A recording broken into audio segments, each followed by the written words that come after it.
Congratulations, you got promoted, you've got your new title, new salary, and you're very proud of yourself, as you should be, but very quickly you start realizing that the way that you're evaluated in your job has completely changed, and people are starting to kind of judge you, form their opinion about you as a new leader.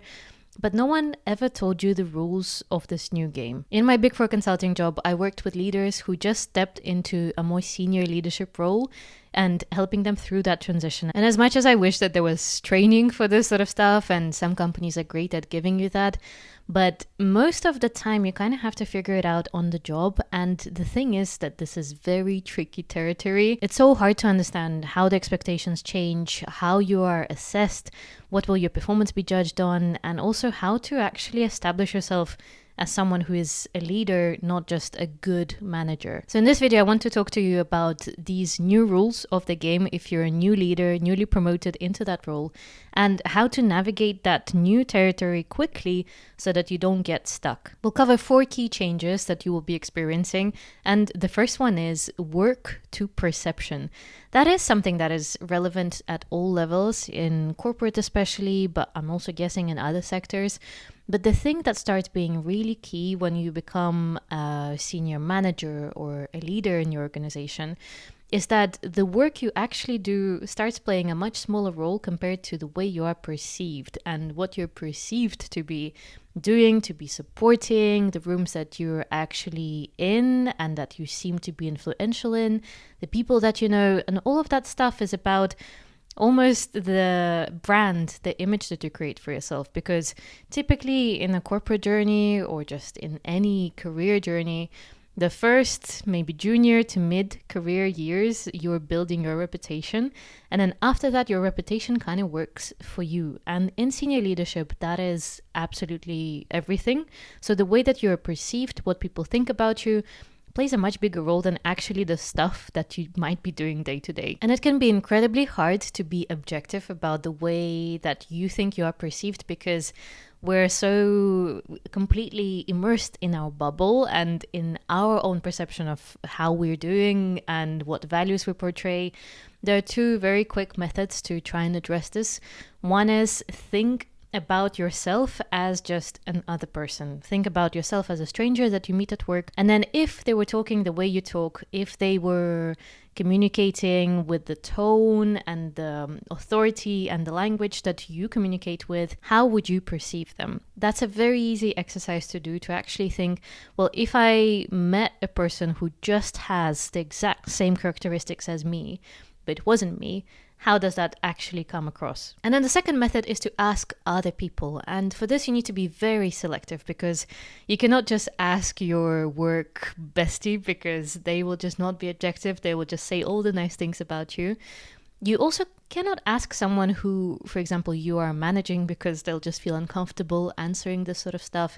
So it has to be someone who is senior enough to have a sense of how you come across at that level, but it has to be someone who will be removed enough from you to be objective and give you genuine hard truths and the stuff that you need to hear, not want to hear. This is the sort of stuff that I do through my coaching, and this is the sort of stuff that you can find a mentor in your workplace to have a conversation about with you. Questions to ask them might be, how would you describe me in 3 words? If you didn't know my title, what grade would you assume that I am? If there was one thing that I could improve to completely boost my career journey, what would it be? Even a couple of simple questions like that can really open your eyes to the way that you come across to other people, but bear in mind that you have to be very selective with who you ask. The second shift that comes across at this level is from doing to influencing. This is something that might be very uncomfortable if you're someone who is very used to being the person who knows all the detail, the person who gets the work done within deadlines, within budget, and is very good at executing. It can be uncomfortable to realize that now it's time for you to delegate that even more than you were before and be comfortable not being in the nitty-gritty detail all the time just because you won't have capacity to do that. And the reason you won't have capacity is because it's time for you to start shifting your schedule from simply doing to also really thinking about where do you want to influence decisions, the direction that the strategy is going in, Where can you influence the culture of your team and the workplace in a positive way and shape it in a way that would be most productive but also healthy? All of that stuff, it sounds kind of fluffy and ambiguous, but it genuinely takes time to sit down and get it done, whether through planning, whether through brainstorming, whether through your connections and talking to people and being in the right places at the right time to have your opinion heard. All of that stuff can be very easy to neglect and push down towards the end of your to-do list because it's not as concrete. And that's why you have to come up with very concrete ways to actually dedicate time to those things through some very small habits, very small 5-minute rituals of dedicating time to planning for that stuff and then actually taking action to bring that to life, not just thinking about it in the background. And I would say more than anything, the shift from doing to influencing comes from not just doing the tasks well or executing on the projects, the work that you have coming in well. It's actually deciding what work do we take on and what do we need to prioritize. That is the stuff that sets you apart from someone who's mid-career and is maybe managing the day-to-day and all the groundwork that happens, to someone who actually decides what is the work that we need to do and who do we need on board to get it done. It most likely involves much bigger picture thinking than the day-to-day, and you need to get yourself out of the desire to control every single thing. If you're a type A person like I am, I know that it's very hard to not be control freaky and to really let go of the detail, because that's what we pride ourselves on. It's being able to handle that level of detail and know everything that's going on. You have to step back from that. Otherwise, you simply won't have the brain capacity and enough tabs in your brain to keep working on what is involved in the leadership skill set, not just a good manager skill set. So a key question to ask yourself is, what decisions do I influence already that are within my decision-making powers?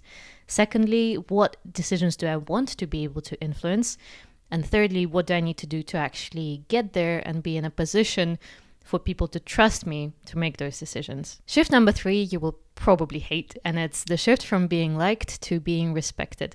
That's something that a lot of us people with people-pleasing tendencies struggle with. It is incredibly uncomfortable, and it sends a signal to your nervous system that you are in danger. That's literally why your brain makes you want to be liked by everyone. It's because if you're not, then you will be excluded from the group, and that in our primal brain means danger. So that's why it's so hard to actually let go of the need to be agreeable, to be avoiding conflict all the time, to be pleasant to everyone. It's something that takes intentional effort to actually detangle from your conditioning and upbringing and just life. But it is definitely possible, and I think it's a lifelong journey. It's something that I've been working on myself for a very long time, and I'm still far from perfection, but I'm definitely better than I used to be, say, 10 years ago. And the thing that I would suggest that you ask yourself if you want to filter for this sort of stuff is, if you were to be in your full integrity and true to your values, what decision would you make? What would be the thing that would make you feel proud of yourself? Then you can look at that decision and think, well, who will this piss off and why?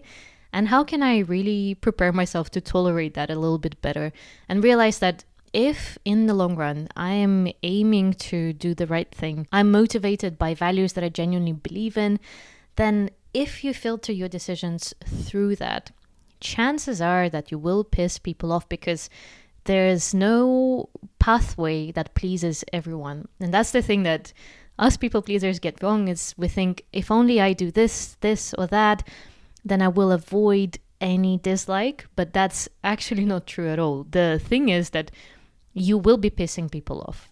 People will dislike you. And actually, being disliked and someone being pissed off at you is probably a sign that you're staying very true to yourself. Personally, I've been on this journey, and it really freaking sucks when I have to deal with someone being upset with me or disappointed in me. But if genuinely the stuff that motivated my decisions and my behavior, if I genuinely believe in what I stand for, then that is something to celebrate. And it's very hard, and I know that it's very hard, and I absolutely hate being in that position where I have to deal with the emotional response that comes up sometimes. But the thing you have to remember is the right people will stick with you. Secondly, it's impossible to avoid disappointing at least someone. So if you are to disappoint someone, you might as well do it while sticking to your values and what you believe in. And then thirdly, it's the saying that I've been citing a lot because I really believe in it. Your job in life is to disappoint as many people as possible to avoid disappointing yourself. All of that comes with the caveat that please be respectful to other people. Please stand for values that are actually good for people and humanity. But other than that, I really think that the people that command respect are the people who really know themselves, they know their values, and they stick to them. Shift number 4 is from clarity to ambiguity, and this will really test your leadership skill set. The reason that the shift comes is because in the earlier grades in your career, it is so easy to understand what good looks like. If you're in consulting and you're an analyst, then good looks like doing very good PowerPoint slides. It's being on time, it's being in the calls that you need to be in, it's good note taking, although AI is changing the need for that. It's doing all of that stuff well enough for the level that you're at. There's no kind of surprises there. Everyone knows what a good analyst would be doing and capable of doing. And all of those things that you're judged against have very clear ways of being assessed. For example, good slides look like clear storyline, not too overloaded with text, engaging, the flow makes sense, and everything is aligned the way it should be. There's actual clear guidelines for what a good result is. However, when you get to leadership stage, the thing that changes is that your skill set becomes handling crises, navigating people issues, navigating hiring and firing and having feedback conversations, deciding who to promote and who not to promote, and dealing with the response that comes after that. It is addressing issues when someone messes up who works below you, but you're the one who has to take responsibility for that because you're the leader of that team. It is navigating strategy and adapting it very quickly to the very quickly changing landscape in the world. All of that stuff does not have a clear playbook of what good looks like, because it is a skill that is inherently needed for situations of ambiguity, of change, of transformation. And none of those things that I have listed have a clear, correct answer. It's all the stuff that you have to really use your judgment for. And in my opinion, that's literally what you're paid for when you're in a senior position. It's using your judgment and taking the risk of being right or wrong, and actually being prepared to handle the situation if it turns out that you were wrong. For a lot of people, this is the aspect that's the scariest. The fear of being wrong is so prevalent, especially in us people pleasers and people who have that tendency to avoid difficult situations. Well, guess what? Leadership is about handling difficult situations, and the good news is that this is the stuff that you can develop in yourself. It's a skill, it's not a talent. No one is born being a good leader and being able to handle difficult conversations and difficult transitions and navigating trust in a period that's very tricky in your firm. All of that stuff is trainable. If you're ready to figure out how to show up in that new role, how to position yourself in the best light to be seen as someone capable and confident as a leader, you can book a one-on-one session with me and we can have a chat about how I can best support you. I'll see you in the next video. Bye.